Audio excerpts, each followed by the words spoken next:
बड़े आराम और चैन के साथ बिजनेस कर रहे हैं, अपनी जॉब कर रहे हैं, एंजॉय कर रहे हैं और साथ ही साथ प्रभु भक्ति का भी आनंद भी ले रहे हैं। मगर एक बात सोचने लायक है कि हमारे इस सुख और चैन के पीछे कोई है जो अपना सुख और चैन छोड़कर हमारे सुख के लिए सदैव तत्पर रहता है और हमारे इस 125 करोड़ भारतवासियों के लिए जो तत्पर रहता है वो है हमारे माननीय रक्षा मंत्री श्री राजनाथ सिंह जी और उनकी पूरी डिफेंस मिनिस्ट्री।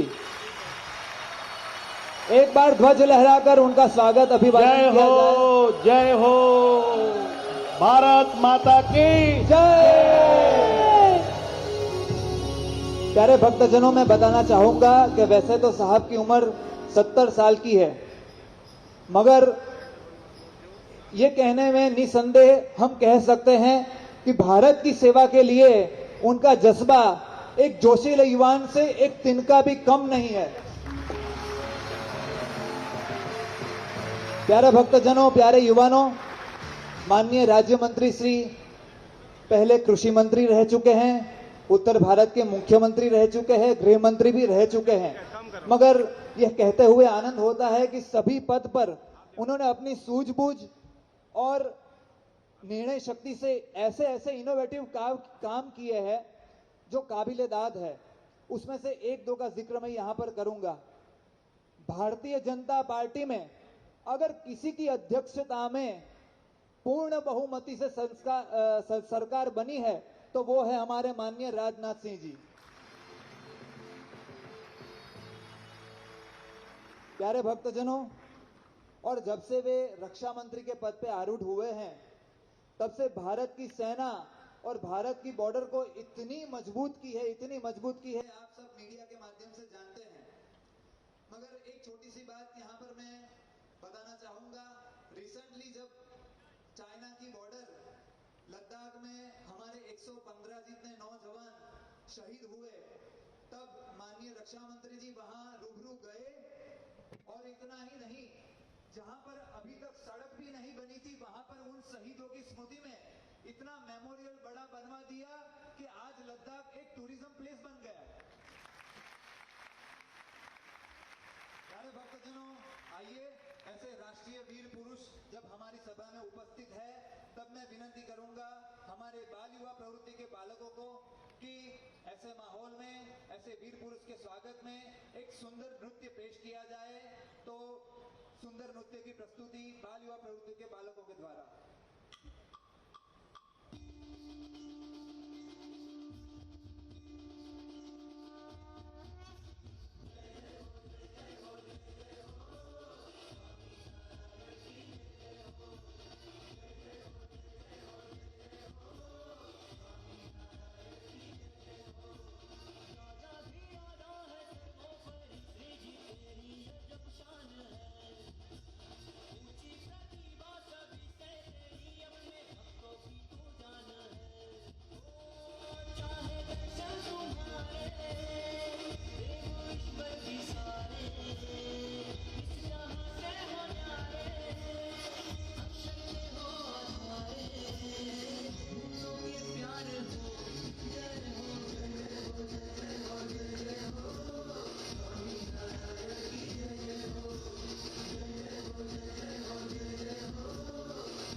अभिवादन करेंगे। आज इन बालकों और युवाओं को इतना हृदय में उमंग है, मानो कि उनको लगता है कि आज हमारी सभा में माननीय राजनाथ सिंह के रूप में मेरे राम, मेरे श्याम, मेरे घनश्याम आए हैं। प्यारे भक्तजनों, हमारे माननीय रक्षा मंत्री जी मुझे संत लोकगण बता रहे थे कि इतने प्रभु प्रेमी है। आज जब मंदिर में आए तब 3-4 बार मस्तक अपना नीचे झुका करके भगवान के दर्शन किए, और यहाँ पर जब वचनामृत को दर्शन के लिए आए तब वचनामृत का भी बड़े भाव से उन्होंने दर्शन किया। और प्रभु प्रेमी होने के साथ साथ वे संत प्रेमी भी इतने हैं। और आज जब इतनी बड़ी संख्या में संतगण उपस्थित है तो संतगण की ओर से मैं स्वागत के लिए मैं आहूत करूंगा हमारे वरिष्ठ संत पूज्य दयालु स्वामी, पूज्य ईश्वर चरण दास जी स्वामी को, कि वे यहाँ पर आएंगे और माननीय रक्षा मंत्री जी को एक सुंदर केस अर्पण करके उनका स्वागत अभिवादन करेंगे। बोलिए स्वामीनारायण भगवान की जय।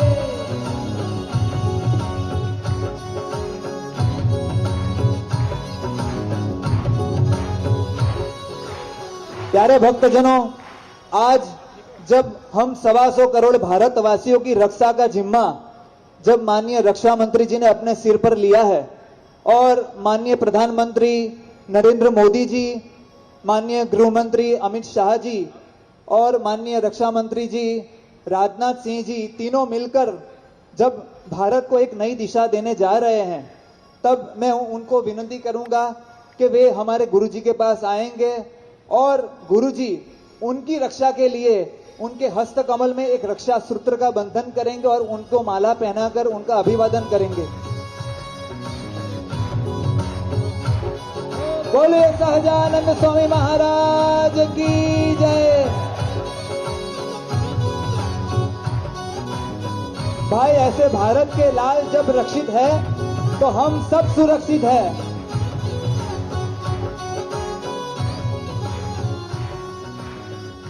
आगे मैं आमंत्रित करना चाहूंगा हमारे बड़ौदा जिला के प्रभारी श्री पराक्रम सिंह जाडेजा और हमारे इस समग्र ज्ञान यज्ञ के यजमान मुकेश भाई ठक्कर। वे दोनों महानुभाव यहां पधारेंगे और एक विशिष्ट हार से माननीय रक्षा मंत्री जी का स्वागत अभिवादन करेंगे।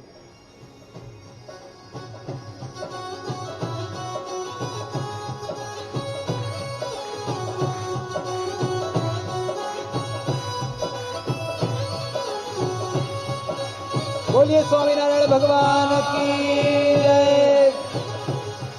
अब आगे आएंगे हमारे गुजरात राज्य के महसूल मंत्री माननीय राजेंद्र भाई त्रिवेदी। वे आकर के एक सुंदर गुलदस्ते से माननीय रक्षा मंत्री जी का सत्कार करेंगे। आइए माननीय राजेंद्र भाई त्रिवेदी जी।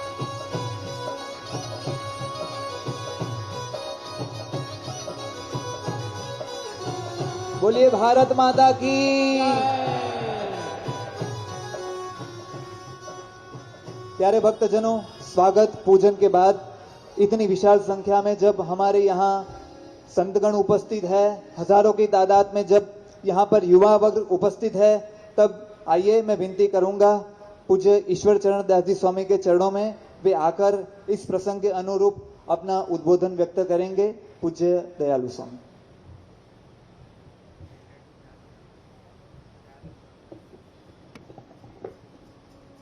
बोलो स्वामीनारायण भगवान की, रामचंद्र भगवान की, कृष्ण कन्हैया लाल की। हम सब जानते हैं यहाँ बड़ौदा कारेलीबाग विस्तार में विराजमान स्वामीनारायण मंदिर में स्थित घनश्याम महाराज का 18वां जन्मदिन मीन्स पाटोत्सव प्रतिष्ठा दिन प्रसंग पर यह सब माहौल चल रहा है। हजारों युवा युवतियों को, बाल बालिकाओं को, किशोर किशोरियों को हमारे प्यारे गुरुजी ने यहाँ बुलाए हैं, और इस पावन प्रसंग पर आज यहाँ विराजमान भगवान स्वामीनारायण इस पूरे माहौल के सर्जक और हम सभी को मार्गदर्शन देने वाले हमारे प्यारे गुरुजी परम पूज्यपाद सदगुरु वर्य श्री ज्ञान जीवन दास जी स्वामी कुंडल धाम वाले, और ऐसे पावन पर्व पर जिनकी उपस्थिति हम सभी के लिए गौरव का एक एहसास करा रही है, ऐसे हमारे भारत सरकार के आदरणीय रक्षा मंत्री श्री राजनाथ सिंह जी। यहाँ पधारे उपस्थित हुए सब महानुभाव और सब संतगण, सब भक्तगण, मैं साहब को निवेदन करूंगा, आप उत्तर भारत से पधार रहे हैं। आपके उत्तर भारत में हमारे स्वामीनारायण भगवान अयोध्या के बगल में छपैया में प्रकट हुए। वहां उन्होंने 11 साल तक छपैया और अयोध्या में अपनी बाल लीला की। आगे जाकर के वे वन विचरण करने निकले और गुजरात में आकर के अपनी कर्म भूमि बनाई। आप उत्तर प्रदेश के भी हैं और आज जब हमारे गुजरात में पधारे हैं, सारे भारत के रक्षा मंत्री हैं, तब हमारे गुजरात के भी हैं। जब भगवान स्वामीनारायण आज से 220 साल पहले यहाँ गुजरात में पधारे, तब उन्होंने आकर के, जब हम आज बोल रहे हैं बेटी बचाओ, तो भगवान स्वामीनारायण ने उस टाइम पे आंदोलन छेड़ा था कि यहाँ कोई बेटी का वध नहीं होना चाहिए।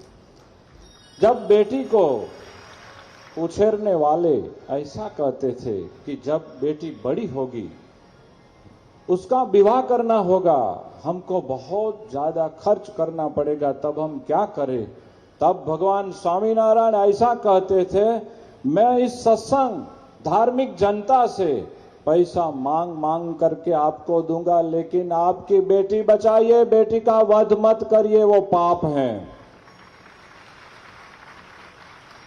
ऐसे भगवान स्वामीनारायण ने बहुत काम किए। जब उस टाइम पे सती प्रथा चल रही थी, उन्होंने समझा करके उसमें सुधार करने का बहुत बड़ा आंदोलन छेड़ा। वैसे ही निर्व्यसनी समाज खड़ा करने के लिए, प्रामाणिक समाज बनाने के लिए उन्होंने बहुत प्रयास किया और उसी परंपरा में भगवान स्वामीनारायण ने संतों की स्थापना की। और वही संत परंपरा में आज हमारे गुरुजी परम पूज्यपाद सदगुरु ज्ञान जीवन दास जी स्वामी जो व्यासपीठ पर आरूढ़ हैं, हम सभी के हजारों और लाखों के मार्गदर्शक पथ प्रदर्शक हैं।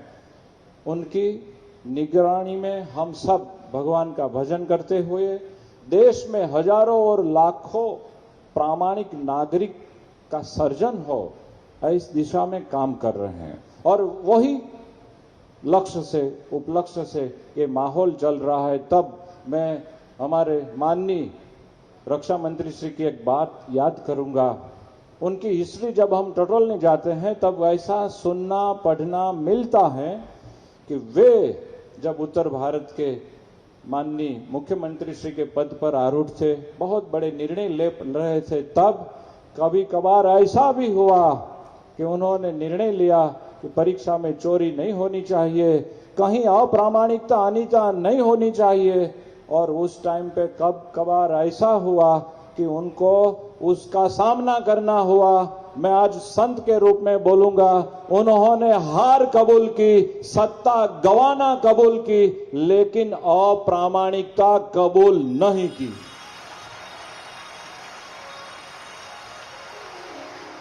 इसलिए आज हम लोग गौरव महसूस करते हैं।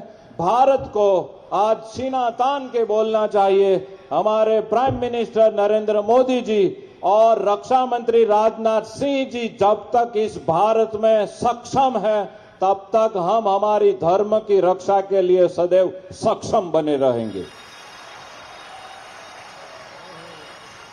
बहुत आनंद हुआ, साहब पधारे।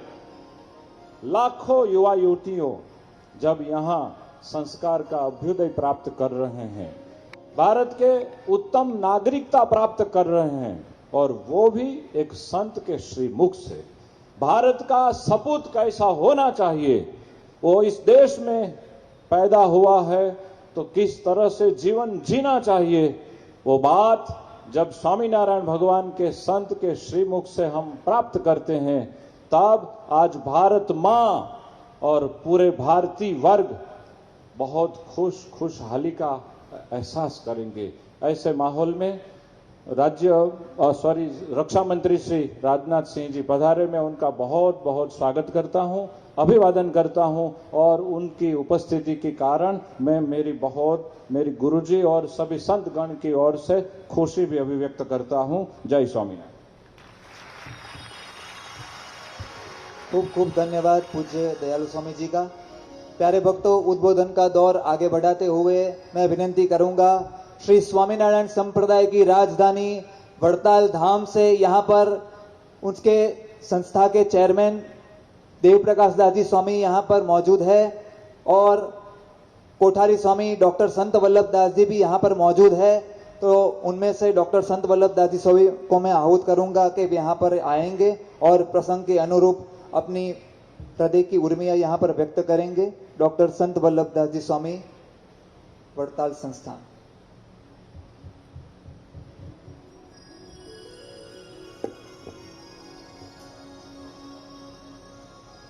वर्णिवेश रमणीय दर्शनम मंदहास रुचिराननाम्बुजं पूजितं सुरनरोत्तमेर्मुदा श्रीधर्मनंदनमहं विचिन्तये। आराध्य इष्टदेव श्री हरिकृष्ण महाराज, જેમનો 18મો પાટોત્સવ ઉજવાઈ રહ્યો છે, એવા નિજ મંદિરમાં બિરાજતા વાલા ઘનશ્યામ મહારાજ, જેમના માધ્યમે સ્વામિનારાયણ સંપ્રદાય અને સનાતન સંસ્કૃતિ ગૌરવ લે એવું બાળ યુવાનું ઘડતર થઈ રહ્યું છે, ભગવાનની કથાનો રસપાન કરાવી રહ્યા છે એવા સ્વામિનારાયણ સંપ્રદાયના વરિષ્ઠ વિદ્વાન પ્રભુ પ્રેમી સંત પૂજ્યપાદ સદગુરુ શ્રી જ્ઞાનજીવનદાસજી स्वामी,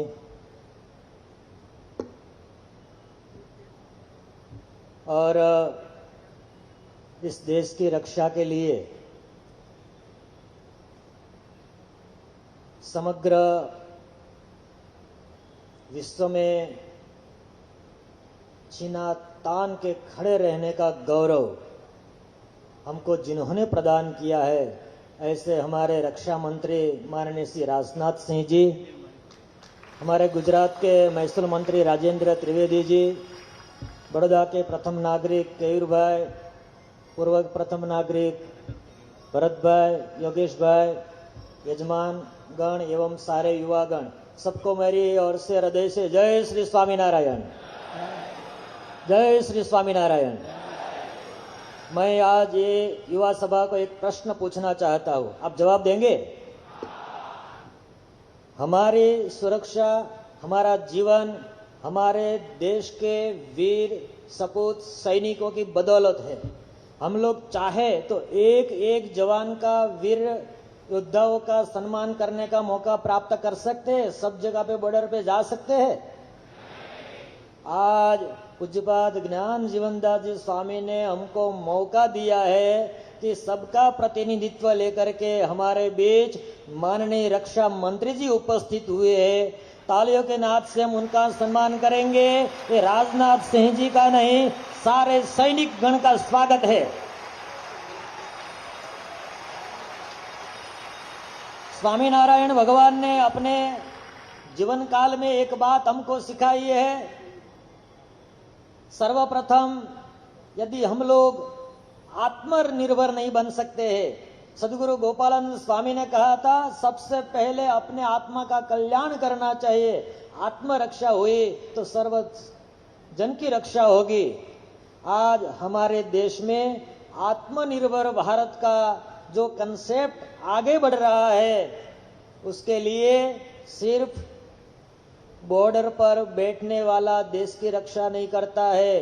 देश का एक एक नागरिक अपना जीवन ऐसा बनाएगा कि सैनिक को गर्व होगा कि मैं इस देश के ऐसे नागरिकों की रक्षा के लिए हिमालय के बीच में खड़ा हूं और 45-50 डिग्री तापमान में रेत में खड़े रह करके जो सैनिक इस देश की रक्षा करते हैं, उन सारे सैनिकों को हमारे देशवासियों से उतना प्यार मिलना चाहिए, उतना गौरव मिलना चाहिए कि वो जहां भी बैठे हैं, जो भी काम करते हैं, उसके हृदय में एक भाव है, हम देशवासियों की रक्षा करते हैं। कैसे देशवासियों की?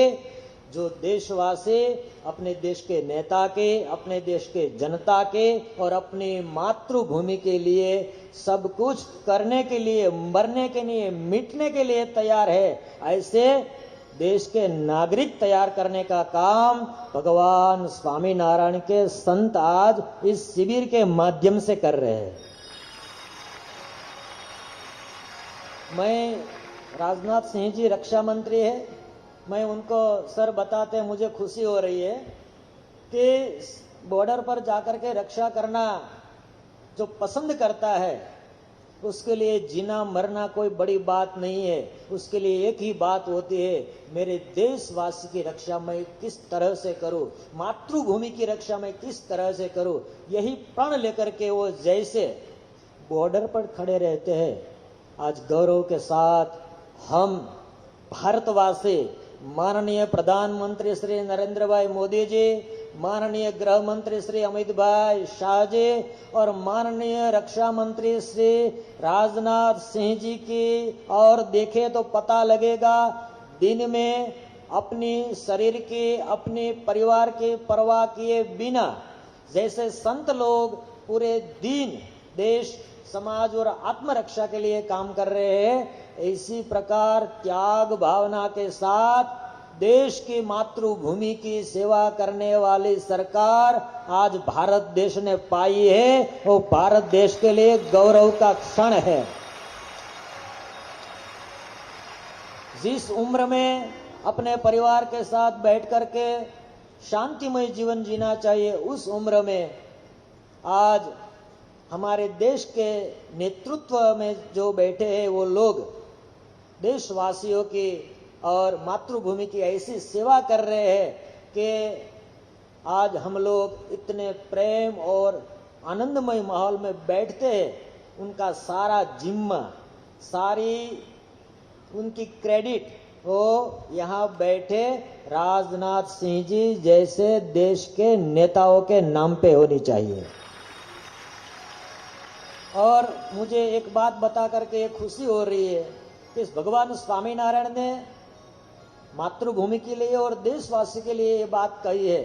सर अभी अभी कोरोना गया, हमको खुशी है, समग्र गुजरात में सबसे पहले कोरोना की कोविड केयर हॉस्पिटल के लिए पूरा अपना यात्रिक भवन प्रदान किया था। उसमें सबसे पहले स्वामीनारायण संप्रदाय था, सारंगपुर मंदिर था।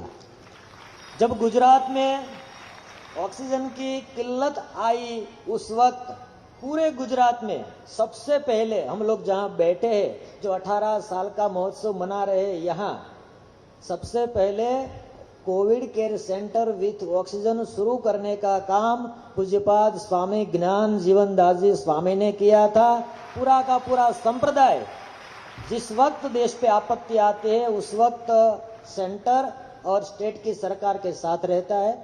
आइए, समय बहुत कम है, बात सबसे बड़ी ये है कि हम लोग ये सब काम धर्म का कार्य, समाज का कार्य, युवा घड़तर का कार्य, नारी प्रशिक्षण का कार्य, नारी सुरक्षा का कार्य इसलिए कर रहे हैं कि हमारे सर पे ऐसा शासन है, ऐसा नेतृत्व है, ऐसी सरकार है जो देश और दुनिया के किसी भी कोने में जाते हैं तो हमको गौरव महसूस होता है। हम आउट ऑफ इंडिया जब जाते हैं और कोई पूछता है कहाँ से, तो हम लोग बोलते हैं भारत से। बाद में पूछते हैं कहाँ से, हम लोग कहते हैं गुजरात से। जब गुजरात बोलते हैं तो आउट ऑफ कंट्री रहने वाला लोग वो बोलते हैं नरेंद्र मोदी जी के यहाँ से। ऐसी सरकार चुनी गई है और मैं स्पेशली उसके लिए श्रेय किसी को देना चाहिए तो मैं वो श्रेय माननीय श्री राजनाथ सिंह जी को दूंगा, इसीलिए क्योंकि पीएम कैंडिडेट डिक्लेयर नरेंद्र भाई मोदी जी को किया उस वक्त पार्टी के प्रमुख माननीय श्री राजनाथ जी थे। उन्होंने ऐसा एक निर्णय किया जिसकी बदौलत आज देश को ऐसा नेतृत्व मिला है। स्वामीनारायण संप्रदाय की समग्र संस्थाओं की ओर से पुनः राजनाथ जी का ध्वज फहरा करके स्वागत करेंगे। जय स्वामीनारायण। बहुत बहुत धन्यवाद पूज्य संत वल्लभ दास जी स्वामी का।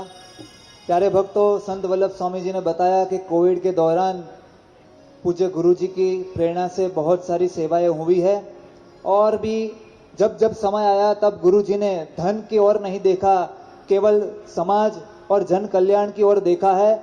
और ऐसे ही श्री स्वामीनारायण मंदिर कारेलीबाग और श्री स्वामीनारायण मंदिर कुंडल धाम की ओर से जितनी भी सामाजिक, शैक्षणिक, आध्यात्मिक और जन कल्याण की प्रवृत्तियां हो रही है, उसकी माहिती और उसका परिचय मैं एक छोटी सी वीडियो क्लिप के जरिए मैं मंत्री जी को दिखाना चाहूंगा।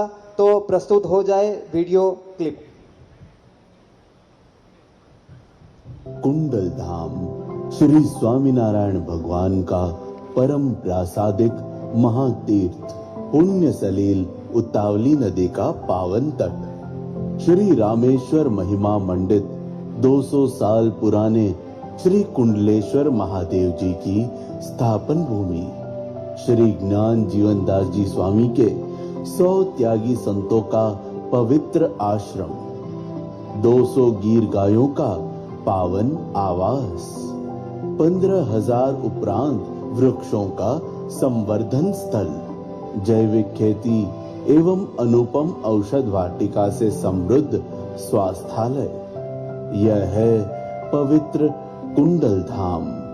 चाहे हो छात्रालयों का निर्माण या दरिद्र सहाय, अन्नदान से लेकर विद्यादान और आपातकालीन सहाय तक, कुंडल धाम की सेवा सर्वाणी अनंत आत्माओं की श्रेय कारिणी बनती रही है, जिसका एक जीवंत उदाहरण है पूज्य ज्ञान जीवन दास जी स्वामी की प्रेरणा से कुंडल गांव के हर एक घर में शौचालयों का निर्माण। परम पूज्य सद्गुरु श्री ज्ञान जीवन दास जी स्वामी की पुनीत प्रेरणा से संचालित श्री स्वामीनारायण मंदिर कारेलीबाग वडोदरा एवं कुंडल धाम द्वारा चलाए जाने वाली बाल युवा संस्कार प्रवृत्ति आज गांव से लेकर विदेश तक लक्षावधि बाल युवकों के हृदय में मनुष्यत्व, संस्कार, सदाचार से लेकर आध्यात्मिकता के प्रकांड दीपों का प्रज्वलन कार्य अविरत कर रही है। बाल बालिका शिविर, युवा युवती शिविर, महिला शिविर एवं आत्मीय सभाओं जैसे विभिन्न वार्षिक आयोजन भारत देश के अनमोल युवा धन को सुचारू प्रेरणा एवं परिपोषण से समृद्ध करने में सफल है। वर्चुअल संपोषण सभाओं से लेकर 3D एनिमेशन, लाइव कथा आदि प्रकल्प हमें जाकी कराते हैं पूज्य ज्ञान जीवन दास जी स्वामी जैसे महापुरुषों के हृदय से बहते सर्व जीव हितावह करुणा प्रवाहों की। अतः वंदन हो इन महापुरुषों के चरणों में। शत शत वंदन सर्वदाता श्री स्वामीनारायण भगवान को। जय श्री स्वामीनारायण। बहुत अच्छा, हमने संस्था का सेवा की परिचय पाया। अब एक ऐसा कार्यक्रम प्रस्तुत हो रहा है जिसमें गिनीज वर्ल्ड रिकॉर्ड का यहाँ लोकार्पण होगा। बहुत समय हो गया, गुरुजी को ये वर्ल्ड रिकॉर्ड गिनीज बुक ने प्रदान कर दिया। हम लोग बार बार यादी देते थे, गुरुजी इसका लोकार्पण किया जाए, लोकार्पण किया जाए। गुरुजी उसको पोस्टपोन करते रहे। जब ये माहौल हुआ तब गुरुजी ने याद किए हमारे माननीय रक्षा मंत्री श्री राजनाथ सिंह जी को। हमारे मंडल के एक छोटे संत पूज्य अखंडवृत्ति स्वामी को आज्ञा की, अखंडवृत्ति दास तुम प्रयास करो, यदि सर यहाँ पधारें तो हम उनका स्वागत करके आशीर्वाद दे करके उसके सहभागिता में इस वर्ल्ड रिकॉर्ड को लोकार्पण करेंगे। क्यों आप जानते हो, ये वर्ल्ड रिकॉर्ड तो है संपूर्ण आध्यात्मिक धार्मिक, लेकिन उसका लोकार्पण समारोह में हमारे भारत सरकार के रक्षा मंत्री श्री को जोड़ देने का आशय क्या है। मैं एक छोटा सा नमूना पेश करूंगा। गुरुजी की आज्ञा से हमारे मंडल के संत अखंडवृत्ति स्वामी भारत भर में जो जो महान व्यक्तित्व हैं, जो देश के लिए समाज की उन्नति के लिए बिना स्वार्थ काम करते हैं, उनके साथ कनेक्शन बनाते हैं और गुरु जी का आशीर्वाद वहां तक पहुंचाते हैं। वो अखंडवती स्वामी जब जब साहब को फोन करते हैं, वे इतने बड़े व्यस्त हैं, तुरंत फोन नहीं उठा पाते, लेकिन जब उनको पता लगेगा कि अखंडवती स्वामी जी कुंडल धाम वाले का फोन आया था, मैं ले नहीं पाया, जब फ्री हो साहब स्वयं सामने से स्वामी जी को फोन करते। ये बात हम लोगों के लिए गौरव की बात है। भारत सरकार के इतने बड़े पद पर आरूढ़ एक राजकीय महापुरुष एक संत को फोन करने के लिए स्वयं समय निकालते हैं, बात करते हैं, पूछते हैं क्या काम था स्वामी जी। आज इसीलिए मैं गिनीज वर्ल्ड रिकॉर्ड बुक का जब लोकार्पण समारोह अब प्रस्तुत हो रहा है, उसमें माननीय रक्षा मंत्री श्री को याद करने का ये वजह बता रहा हूं। बात ऐसी है, भगवान स्वामीनारायण जब भी पृथ्वी पर थे, उन्होंने 49 वर्ष तक इस पृथ्वी पर अपना जीवन रखा और उस टाइम पे उन्होंने बहुत बेजोड़ काम किए। वे जब जब रहे उन्होंने जो भी काम किया उन सभी की डिटेल जिसमें लिखी हुई है, ऐसा एक ग्रंथ है, उनका नाम है श्री हरि चरित्रामृत सागर। भगवान स्वामीनारायण के दीक्षित संत आधारानंद स्वामी ने यह ग्रंथ बनाया है। मैं मानता हूं पूरे हिंदी जगत का ये सर्वोपरि ग्रंथ है। 1,02,500 से भी ज्यादा उसमें पद्य है, जैसे तुलसी रामायण में है। ऐसे भगवान स्वामीनारायण के जीवन पर आधारित इस ग्रंथ की कथा पूज्यपाद गुरु जी ने ईस्वी सन 2011 में चालू की और हर रोज वो कथा चलती थी, पूरे विश्व में लाइव टेलीकास्ट होती थी और वो कथा चली 6 साल 4 मास 18 दिन तक वो कथा ऐसे ही चलती रही। और उसके कलाक में क्या हुआ, 2440 कलाक 44 मिनट और 52 सेकंड तक वो कथा रिकॉर्ड हुई और पूरे विश्व में गई। जब ये बात Guinness book of world record को पता चला और उन्होंने ये इसके बारे में जब जांच की, उनको ये बहुत अच्छा लगी और वो बात के लिए उन्होंने भगवान स्वामीनारायण के संत, उस कथा के करने वाले वक्ता हमारे गुरुजी परम पूज्यपाद सदगुरु श्री ज्ञान जीवन दास जी स्वामी के नाम पर एक वर्ल्ड रिकॉर्ड दर्ज किया और उनका नाम दिया है लार्जेस्ट ऑडियो बुक श्री हरिचरित्रामृत सागर का ये अवार्ड। और आज वो अवार्ड हमारे परम पूज्यपाद गुरुजी और हमारे रक्षा मंत्री श्री के कर कमलों के द्वारा लोकार्पण होगा। तो मैं गुरुजी और रक्षा मंत्री श्री को प्रार्थना करूंगा, ये गिनीज वर्ल्ड रिकॉर्ड आज पूरे विश्व में लोकार्पित हो, ऐसी वे हम पर कृपा करे। तो गुरुजी और रक्षा मंत्री श्री दोनों मिलकर के वो लोकार्पण का अब कार्य करें।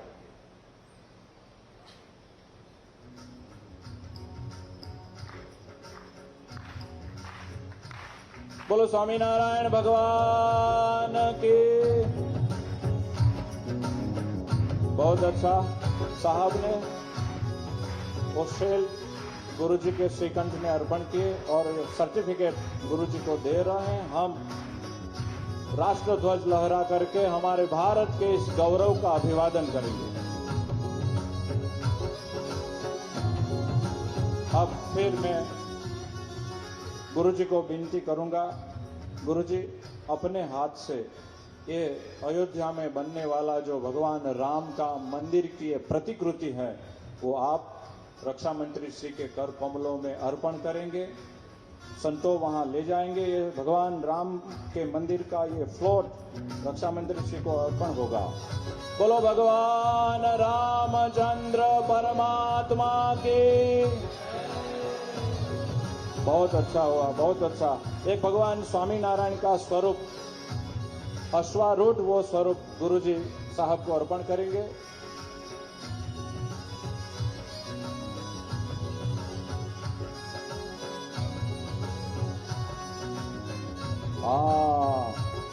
हमारे माननीय रक्षा मंत्री श्री क्षत्रिय कुलोत्पन्न है, भगवान स्वामीनारायण अश्वारूढ़ हैं और कुंडल धाम की गौशाला का गुरुद भी साहब 1 मिनट साहब।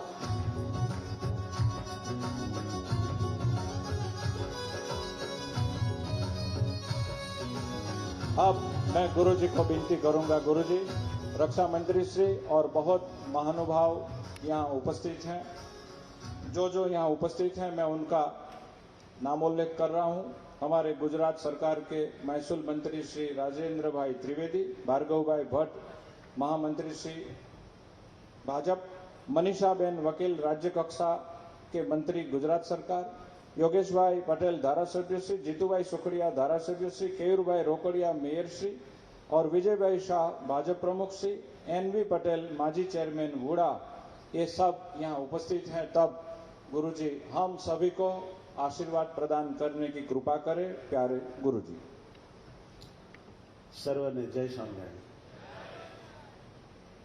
આજે કાલીબાગ સ્વામિનારાયણ મંદિરમાં બિરાજમાન ઘનશ્યામ મહારાજના 18મા પાટોત્સવ પ્રસંગે ચાલી રહેલો આ સપ્તદિનાત્મક જ્ઞાન યજ્ઞ અને આ સરસ મજાની યુવા યુવતી અભ્યુદય શિબિર અને એમાં આપણા ભાવ અને ખૂબ પ્રેમથી આપણા ભારતના રક્ષામંત્રી શ્રી રાજનાથસિંહજી પધાર્યા, સાથે આ બધા महापुरुषों पधारे। इन सभी हमारे देश के अच्छे अच्छे अपनी सब शक्ति और पूरी आयुष हम सभी की रक्षा के लिए, उन्नति के लिए समर्पित कर रहे हैं। इसके लिए मैं बहुत खुश हूँ। हमारे रक्षा मंत्री राजनाथ सिंह जी आज सभी सैनिकों का कमान संभाल रहे हैं और ये सब हमारे योद्धाओं देश की बॉर्डर ऊपर रहकर सारे देश की रक्षा कर रहे हैं। इसलिए हम सब भक्ति भजन कर सकते हैं, मंदिरों की रक्षा कर सकते हैं, हमारी पूजा परंपरा और हमारी संस्कृति की रक्षा कर रहे हैं। बहुत बड़ी जिम्मेदारी रक्षा मंत्री श्री राजनाथ जी ने संभाली है।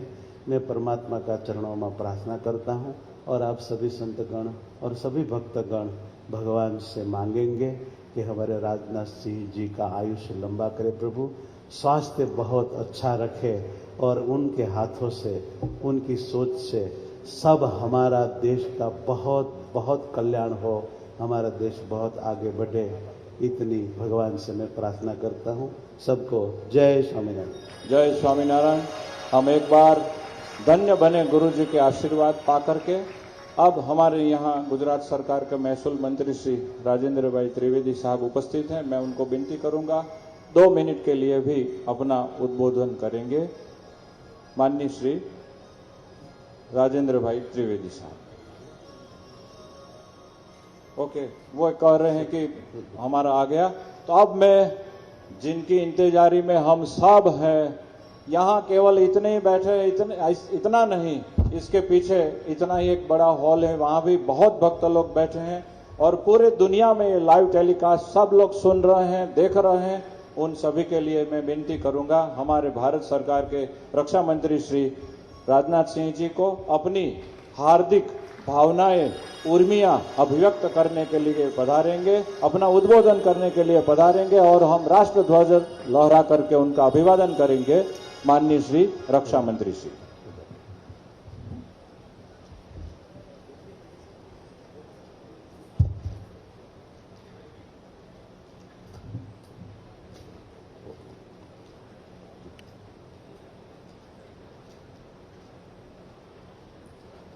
इस सभा में विराजमान भगवान श्री स्वामीनारायण जी, परम पूज्य गुरु जी श्री ज्ञान जीवन दास जी स्वामी, पूज्य श्री ईश्वर शरणदास जी स्वामी, जिन्हें हम लोग बहुत ही आदर से और प्यार से दयालु महाराज कहते हैं, और बड़ताल मंदिर के चेयरमैन पूज्य श्री देव प्रकाश स्वामी जी, बड़ताल मंदिर के कोठारी पूज्य श्री संत वल्लभ स्वामी जी, और इस विराट युवा युवती शिविर में उपस्थित सभी संतों भक्तों को हमारा भाव से जय श्री स्वामी नारायण। इसके अतिरिक्त इस कार्यक्रम में श्री राजेंद्र त्रिवेदी जी हमारे राजस्व मंत्री गुजरात, श्री केयूर भाई रोकड़िया महापौर और श्री भार्गव भाई भट्ट प्रदेश महामंत्री, श्री पराक्रम सिंह जडेजा और डॉक्टर विजय भाई शाह यह भी इस कार्यक्रम में मौजूद हैं। मैं कुछ घंटे पहले या कहूं अधिक से अधिक 1 घंटे पहले इस शिविर में आया हूं और मैं कहना चाहता हूं कि शिविर में आने के बाद एक अद्भुत सकारात्मक ऊर्जा का मैं अनुभव कर रहा हूं।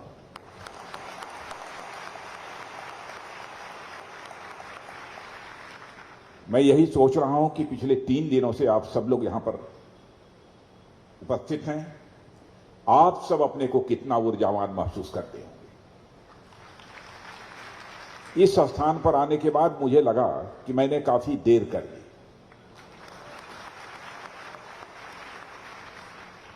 पूज्य भगवान स्वामीनारायण जी की स्मृति में और हमारे यहां पर पूज्य श्री भगवान ज्ञान जीवन दास जी स्वामी बैठे हैं। मैं शीश झुकाकर मैं क्षमा चाहता हूं कि यहां पर भगवान स्वामी नारायण दास जी के मंदिर में आने में मुझे काफी विलंब हुआ है, मुझे क्षमा करेंगे। और अभी तक इस शिविर में जितना मैंने देखा है,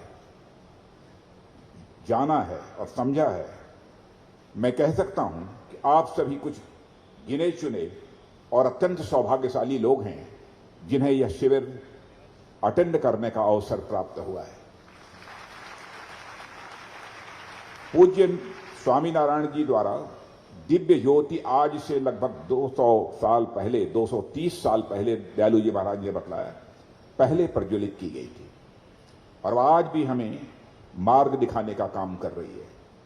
मैं स्वामीनारायण जी की जन्मभूमि उत्तर प्रदेश से उनकी कर्मभूमि गुजरात आकर उनके एक ऐसे विराट स्वरूप का दर्शन कर रहा हूं जिसकी छवि आप सबके ऊपर स्वाभाविक रूप से अंकित हो चुकी है।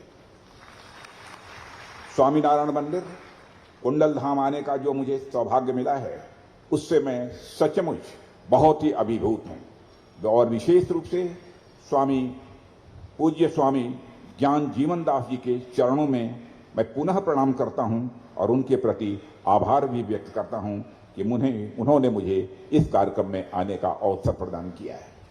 साथियों, हमारे देश की सांस्कृतिक, धार्मिक, आध्यात्मिक, आर्थिक, सामाजिक और राजनीतिक यात्रा में गुजरात की इस पावन धरती का बहुत ही अहम योगदान रहा है।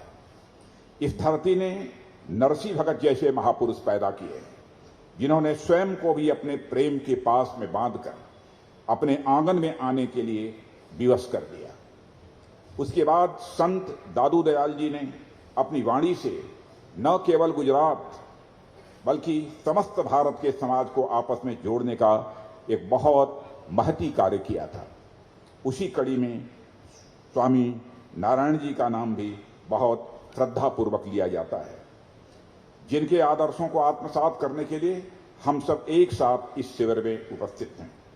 साथियों, यह युवा अभ्युदय शिविर महज एक सम्मेलन भर नहीं है, देश विदेश के अनेक युवाओं के बीच कुछ सूचनाओं और जानकारियों का आदान प्रदान भर नहीं है, बल्कि यह शिविर भारतीय संस्कृति की चली आ रही चिरंतन परंपरा की एक महत्वपूर्ण कड़ी है।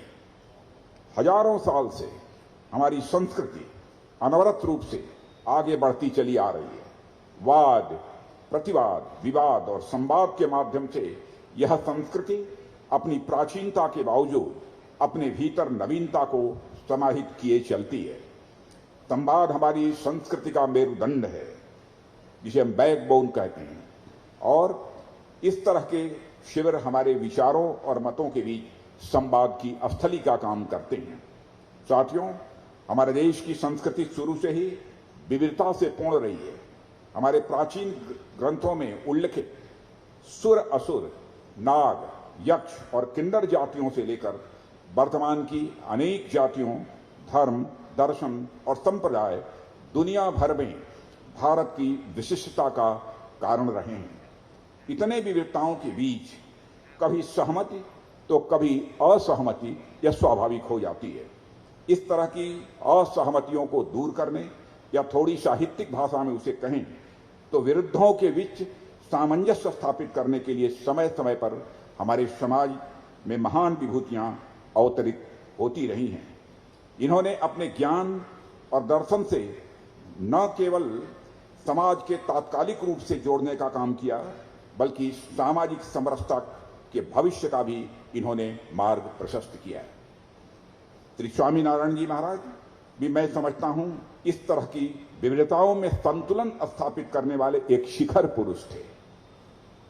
महानुभाव, हमारी संस्कृत केवल इसलिए महान नहीं है कि यह 5 या 10 हजार या कई हजार वर्ष पुरानी है, बल्कि यह इसलिए महान है कि श्री स्वामीनारायण जी जैसे महापुरुषों के माध्यम से यह आदि से वर्तमान तक अविच्छिन्न रूप से जुड़ी हुई है, इसलिए महान है। इसलिए हम देखेंगे तो पाएंगे कि रामायण से लेकर रामानुज तक, वेदों से लेकर विवेकानंद जी तक और गीता से लेकर गांधी जी तक भारतीयता के शाश्वत मूल्य हमें आपस में गुंथे हुए दिखाई देते हैं। ऊपर से देखने पर तो द्वीपों की तरह तमाम संतों और भक्तों की विचारधारा में हमें अंतर मिल सकता है, पर अंदर से देखेंगे तो पाएंगे कि वह मानवता और जगत कल्याण के धरातल पर एक दूसरे से जुड़े हुए हैं। आत्मनो मोक्षार्थम जगत हिताय च कहकर हमारी संस्कृति मानवता के प्रति कल्याण भाव का ही संदेश देती है और जगत हित के बारे में वही सोच सकता है जिसमें एकत्व और एक तत्व यानी ईश्वर का भाव जो सब में देखता हो। और मैं कह सकता हूं इस संप्रदाय के बारे में, यह संप्रदाय सचमुच भारत की संस्कृत के मनीषियों का जो संदेश है कि यत पिंडे तद ब्रह्मांडे, जो पिंड में है वही ब्रह्मांड में है, जो जड़ में है वही चेतन में है, जो सूक्ष्म में है वही विवर्त में है, जो छोटे में है वही बड़े में है, जो मेरे में है वही तेरे में है। इस भाव को सोचने वाला यह संप्रदाय। और यही कारण तो है केवल बैठकर मंदिर में यहां पूजा नहीं करते हैं लोग, समाज के लिए ही पूरा इन्होंने अपना जीवन समर्पित कर दिया है। कहां मिलेगा? और सचमुच इसी को अध्यात्म कहते हैं। मन कितना बड़ा है देवियों सज्जनों, छोटे मन का व्यक्ति कभी आध्यात्मिक नहीं हो सकता, बड़े मन का व्यक्ति ही आध्यात्मिक हो सकता है। और मैं कह सकता हूं कि इस संप्रदाय के लोगों का मन बहुत बड़ा है, मन बहुत बड़ा है। नहीं तो ध्यान लगाकर एक स्थान पर केवल पूजा पाठ करते, पूरे समाज की वह चिंता न करते, गरीबों की, दलितों की, शोषितों की, पीड़ितों की बराबर चिंता करने वाला यह संप्रदाय है।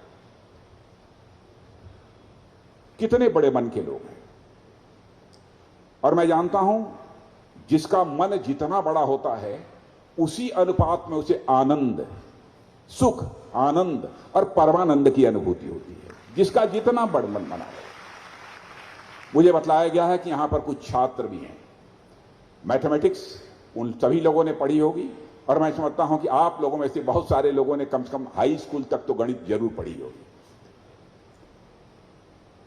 यदि मैं कहूं थोड़े देर के लिए मान लीजिए कि मन आपका सर्किल है, एक वृत्त है,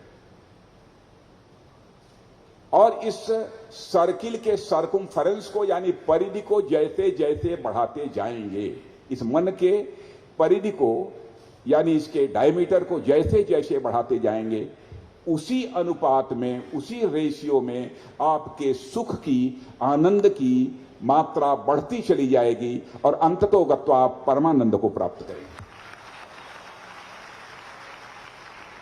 अंग्रेजी में इसे कहना हो तो कह सकते हैं कि सर्कमफेरेंस ऑफ मन is directly proportional to the magnitude of सुख।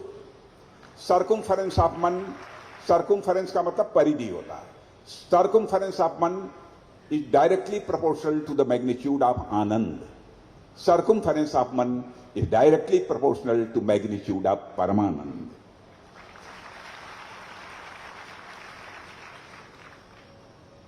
ऐसा कौन सा तत्व है जो आत्म को सर्वत्र व्याप्त करता है और सबके कल्याण के बारे में सोचने के लिए प्रेरित करता है? इसी का उत्तर स्वामीनारायण जी ने अपने अनमोल ग्रंथ शिक्षा पत्री के माध्यम से जन जन तक प्रसारित करने का भगीरथ प्रयास किया था। इस लघु ग्रंथ में सत्य, अहिंसा, सर्वधर्म संभाव, महिला सशक्तिकरण, शिक्षा और चरित्र के जो उपदेश दिए गए हैं वे तब भी उतने ही प्रासंगिक थे जितने कि वह आज प्रासंगिक है। बल्कि मैं कहूं कि उनकी प्रासंगिकता बढ़ती जा रही है तो यह कहना भी गलत नहीं होगा। चरित्र की बात बहुत बड़ी बात, व्यक्तित्व का निर्माण, कॉम्प्रिहेंसिव डेवलपमेंट ऑफ पर्सनालिटी, व्यक्तित्व का समग्र विकास यदि हो सकता है तो चरित्रवान व्यक्ति का ही हो सकता है। एक बार स्वामी विवेकानंद जी, जो हमारे ग्लोबल यूथ आइकन माने जाते हैं, वो एक धर्म संसद में भाग लेने के लिए गए। सूटेड बूटेड वहां के किसी एक व्यक्ति ने उनसे कहा, आप इतने ढीले ढाले कपड़े पहन रखे हैं, आपने साफा पहन रखा है, थोड़ा सा ड्रेस अपना ठीक कर लिया होता तो आप जेंटलमैन की तरह दिखाई देते। भाषण देने के लिए खड़े हुए तो स्वामी विवेकानंद जी ने कहा था कि in your country tailor makes the man, but in our country character makes the man.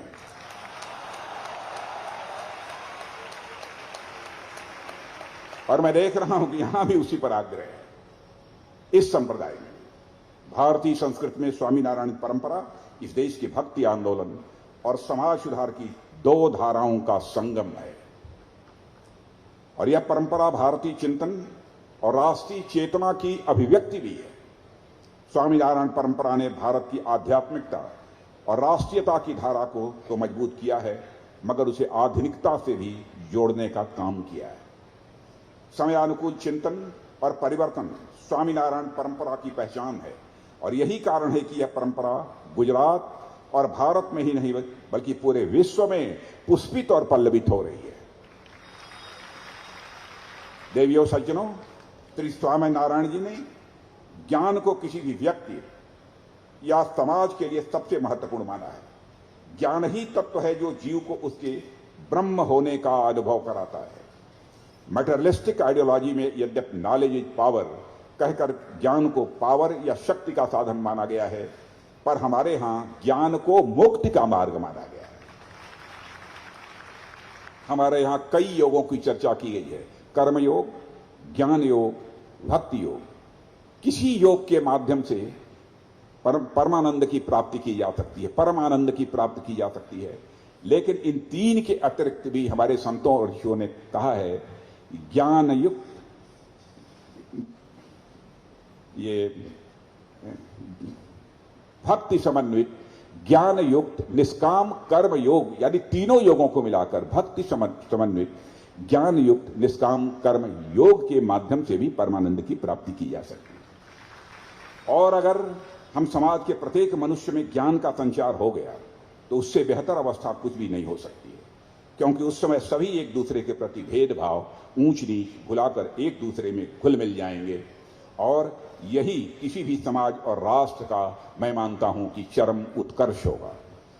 इसीलिए गीता में श्री कृष्ण कहते हैं न ही ज्ञानेन सदृशम पवित्र में विद्यते, यानी ज्ञान के समान पवित्र और कुछ भी नहीं है।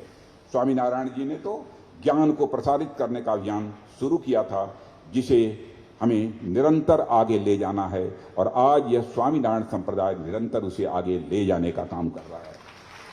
मुझे बताया गया है साथियों, शिक्षा पत्री के बारे में देश के प्रथम गृह मंत्री सरदार वल्लभ भाई पटेल ने बहुत ही महत्वपूर्ण बात कही थी। उन्होंने कहा था कि देश के लोग यदि शिक्षा पत्र के निर्देशों का पालन करें तो इस देश में पुलिस स्टेशन और अदालतों की कोई जरूरत नहीं रह जाएगी। और बढ़िया, आज के माहौल और शिक्षा पत्री में निहित ज्ञान को देखते हुए यह कोई मुझे बड़ी बात नहीं लगती है। यहां आकर जो मैं अनुभव कर रहा हूं, यदि हम स्वामीनारायण जी द्वारा दिए गए ज्ञान को अपने जीवन में उतारने में पूरी तरह से सफल रहे तो मैं कह सकता हूं कि निश्चित ही हम एक सम, शांत और संतुलित समाज और राष्ट्र का निर्माण कर पाने में पूरी तरह से सफल होंगे। देवियों सज्जनों, समाज की सेवा का भाव स्वामीनारायण परंपरा में कितना मजबूत है, इसका आकलन करने के लिए मैं एक घटना की चर्चा यहां करना चाहूंगा, जो मैंने देश के यशस्वी प्रधानमंत्री श्री नरेंद्र मोदी जी के मुंह से सुनी थी। यह घटना तब की है जब वे गुजरात में काम कर रहे थे। एक प्राकृतिक आपदा के कारण बड़ी संख्या में लोगों को फूड पैकेट्स उपलब्ध कराने थे। जब मोदी जी की बात पूजनीय स्वामी जी से हुई तो उन्होंने फूड पैकेट्स की संख्या नहीं पूछी, सिर्फ इतना पूछा कि आपको फूड पैकेट्स कितने बजे चाहिए। कितना चाहिए यह नहीं पूछा, कितने बजे चाहिए। यह है समाज की सेवा करने में स्वामीनारायण जी परंपरा की उदारता और तत्परता। देश को ऐसे व्यक्तियों की आज जरूरत है जो सबसे पहले देश, फिर समाज और फिर अपने बारे में सोचे।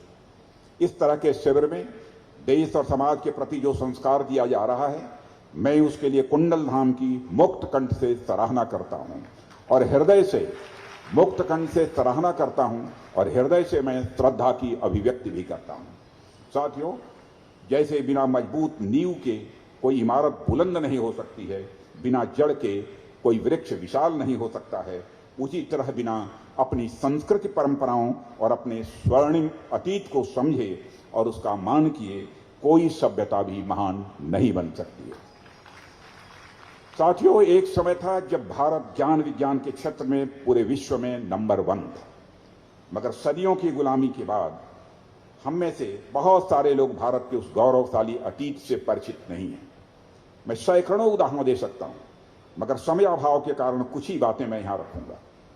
आप में से सभी लोग अपनी जिंदगी में जीरो या शून्य के इस्तेमाल से अच्छी तरह परिचित हैं। बिना जीरो के दर्शन और गणित दोनों ही अधूरे हैं।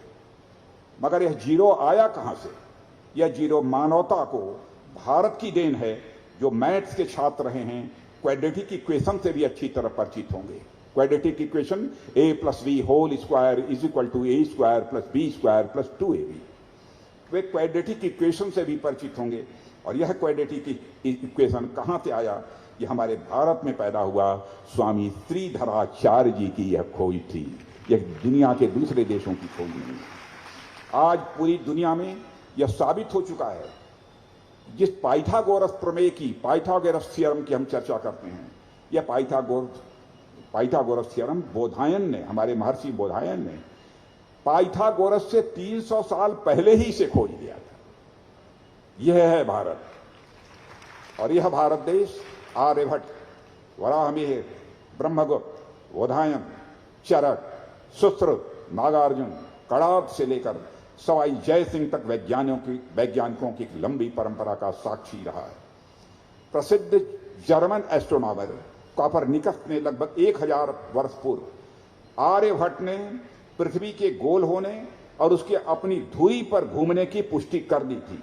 कॉपरनिकस से 1000 वर्ष पहले यह आर्यभट्ट ने यह सिद्ध कर दिया था कि पृथ्वी गोल है और अपनी धुरी पर वह घूमती है।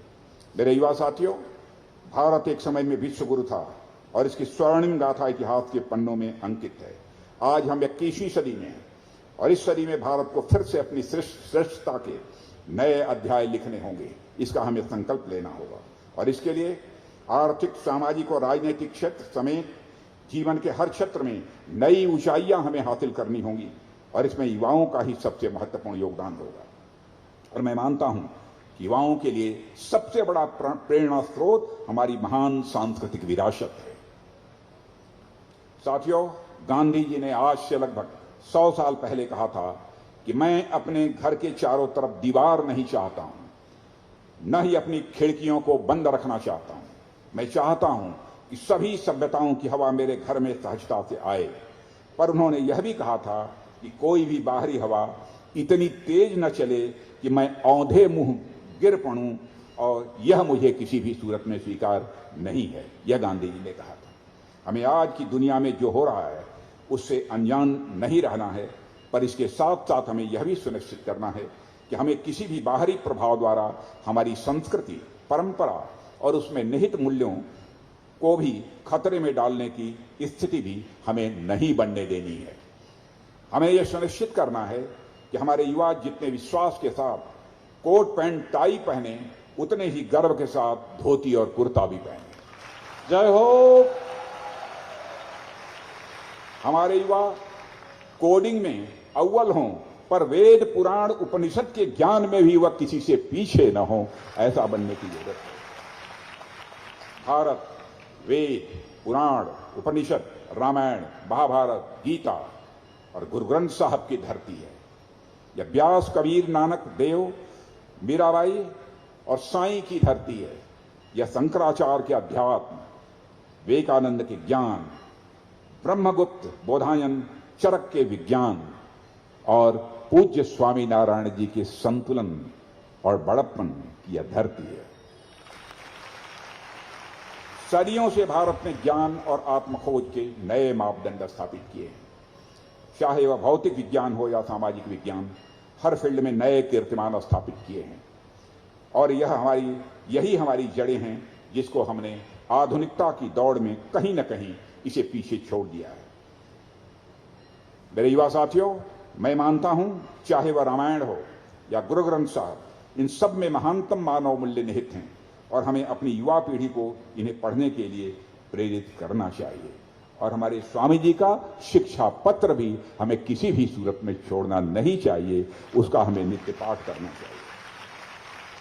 मुझे इस बात की प्रसन्नता है कि संस्कार शिविर में भाग लेने वाले युवाओं को भारत की सनातन संस्कृति और संस्कार से परिचित कराया जा रहा है। साथियों, इन परंपराओं में हमारे संस्कारों, हमारे मूल्यों और हमारे रूट्स के श्रेष्ठ अभिव्यक्ति है। मैं उस सोच को नकारता हूं जो आधुनिकता और परंपरा के बीच एक अंतर्निहित संघर्ष देखता है।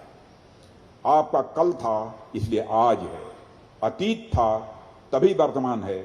अतीत को नकारना वर्तमान को नकारने जैसा है। उस सोच को भी मैं नकारता हूं कि भौतिक विचारों और आध्यात्मिक कल्याण के बीच अंतर्निहित एक संघर्ष देखता है।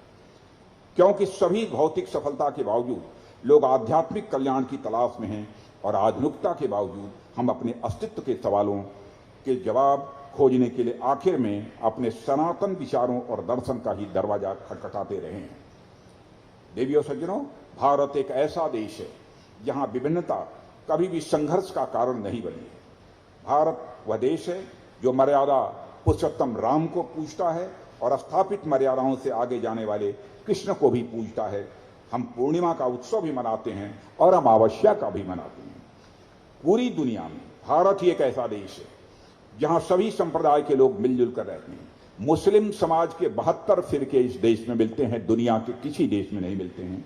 सबसे पुराना चर्च भी यही मिलता है।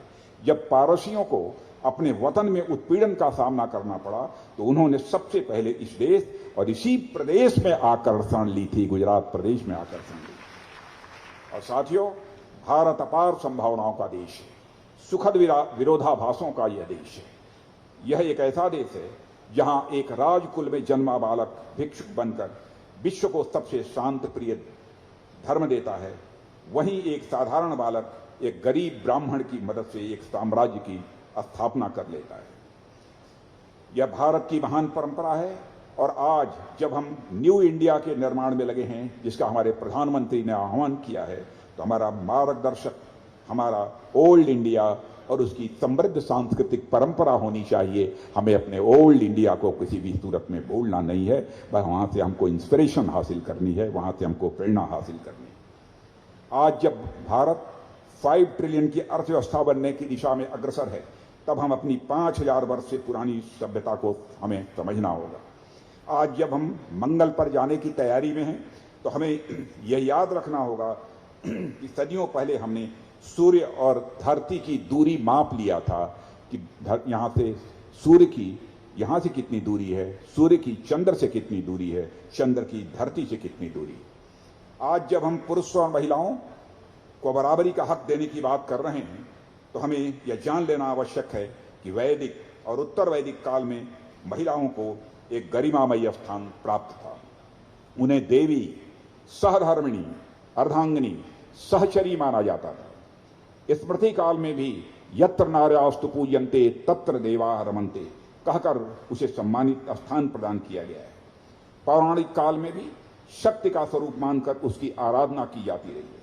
वैदिक काल में लड़कियों और लड़कों दोनों का ही उपनयन संस्कार होता था। वैदिक काल में महिलाओं को भी शास्त्रों पर शास्त्रार्थ करने का अधिकार मिला हुआ था। गार्गी, अपाला जैसी ऋषियों ने इसी महान भारतीय परंपरा से निकली हुई हैं और इस परंपरा का उन्होंने पालन किया है।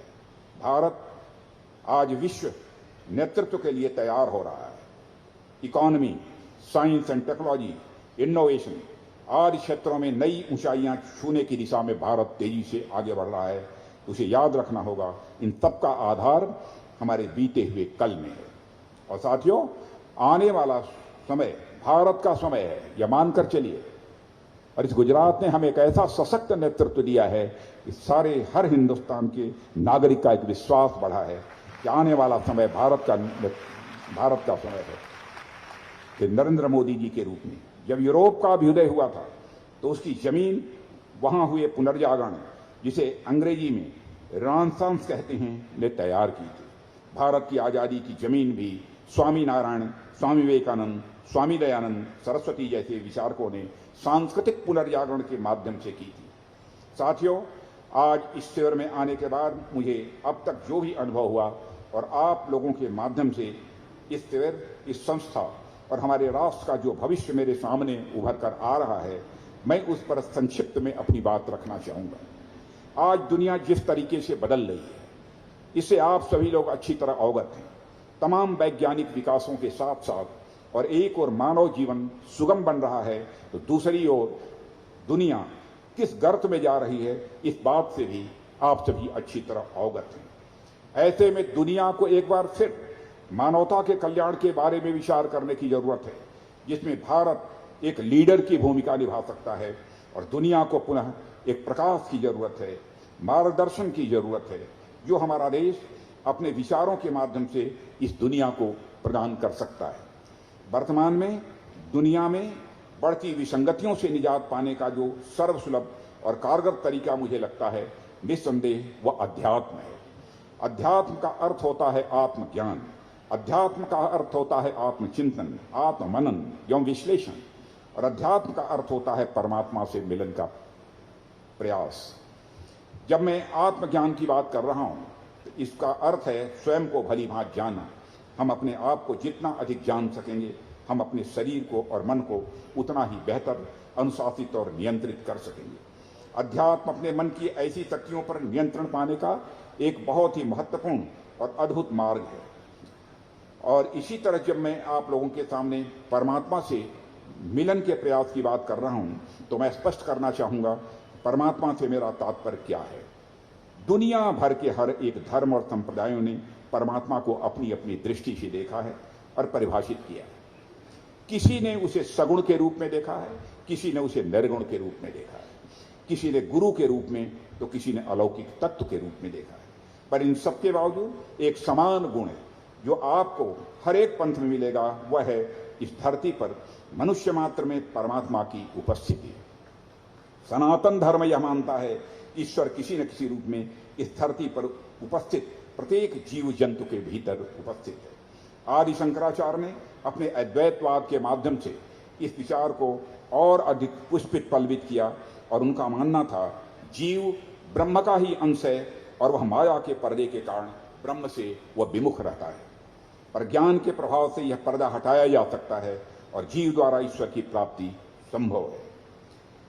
इसीलिए मानवता की सेवा, जीव जंतुओं की सेवा अथवा चर अचर की सेवा प्रकारांतर से यह परमात्मा की ही सेवा कहलाती है।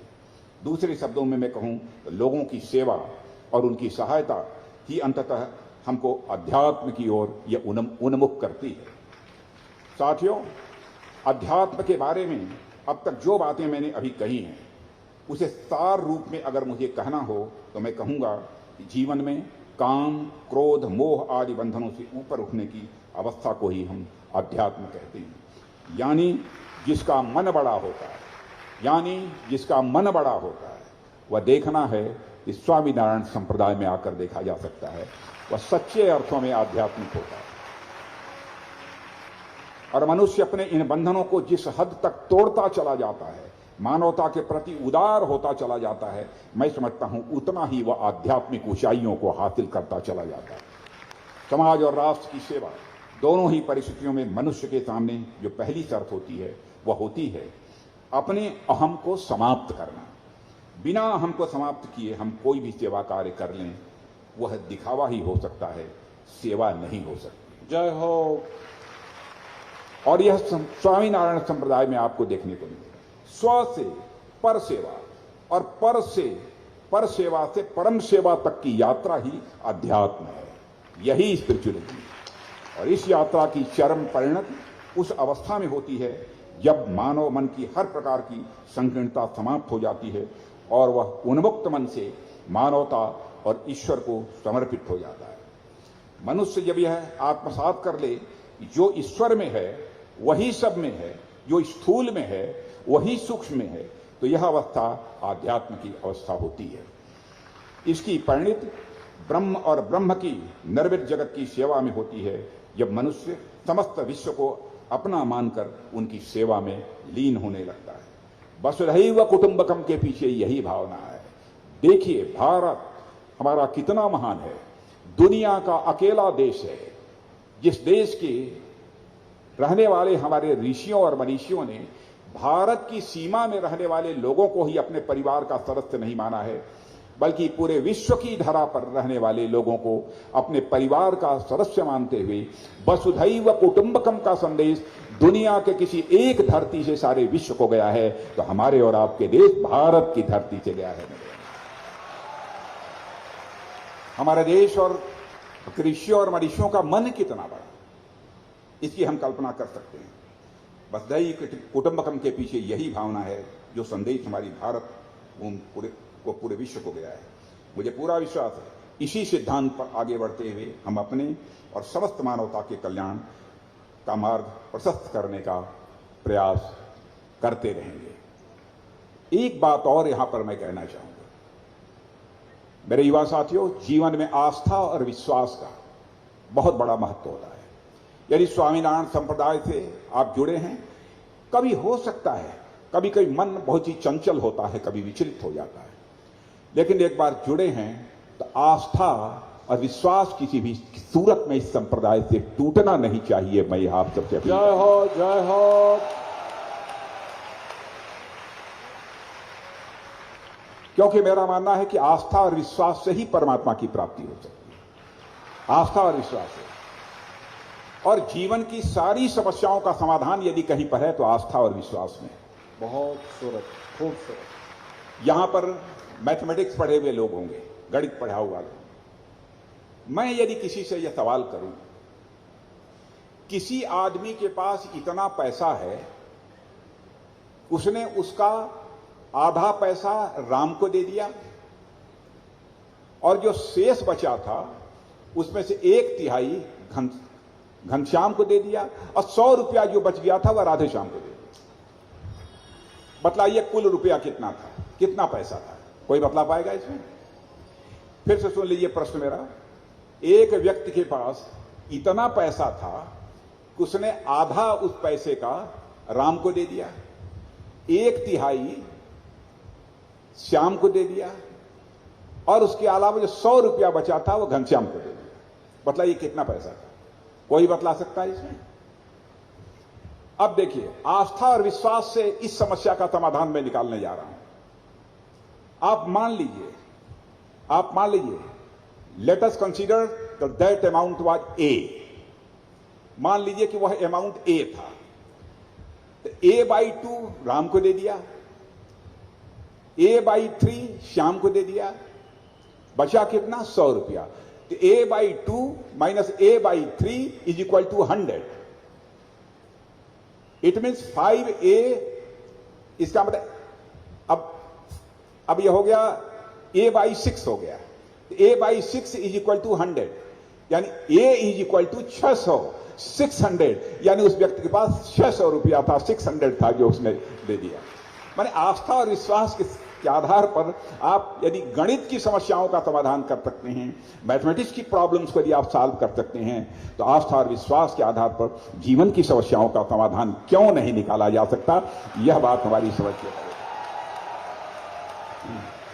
ऐसे मैथमेटिक्स के, फिजिक्स के मैं कई उदाहरण आप सबको दे सकता हूं कि जीवन में आस्था और विश्वास का कितना महत्व है। इसलिए मैं अपने युवा साथियों से कहना चाह रहा हूं, आस्था विश्वास कभी डिगना नहीं चाहिए। इतना श्रेष्ठ कार्य, मैं सचमुच अभिभूत हूं स्वामीनारायण संप्रदाय से, अभिभूत। और इस अवसर पर अधिक कुछ न कहते हुए इस पावन उत्सव में मुझे आमंत्रित करने के लिए इस संस्था को मैं धन्यवाद क्या दूं, मैं क्या देना सा व्यक्ति, लेकिन मैं कहना चाहूंगा आपने मुझे आमंत्रित किया, इसके लिए मैं आपका ऋणी हूं। और मैं यकीन के साथ मैं कह सकता हूं आज मैं अपने आप को और अधिक ऊर्जावान अनुभव कर रहा हूं। मैं आप सबके भविष्य के प्रयासों की सफलता के लिए शुभकामनाएं देते हुए और पूज्य स्वामी जी के चरणों और सभी संतों के चरणों में शीश झुकाकर प्रणाम करते हुए अपना निवेदन यहीं पर मैं समाप्त करता हूं। बहुत अच्छा, बहुत अच्छा। एक बार राष्ट्र ध्वज लहरा करके साहब के इस निवेदन को हम अभिवादित करेंगे। मैं पहले सोच रहा था कि संतों ने साहब के सिर पे ये केसरी कलर का साफा क्यों बांध दिया, लेकिन साहब ने अपने भाषण से वो चरितार्थ करा दिया कि भारत का एक नेता भी ऐसी आध्यात्मिकता की सोच को अपने हृदय में रख सकते हैं। बहुत अच्छा, बहुत बहुत धन्यवाद। प्यारे भक्तगण, आने वाली कल यहाँ हमारे प्यारे गुरुजी ने ब्लड डोनेशन कैंप का आयोजन रखा है। हम सब हजारों संत और भक्तगण ब्लड डोनेशन करेंगे समाज की सुखाकारी के लिए, पीछे वाली बिल्डिंग के बेसमेंट में। अब यहाँ जो महानुभाव उपस्थित हैं जिनका नाम मैंने ले लिया है, उसमें से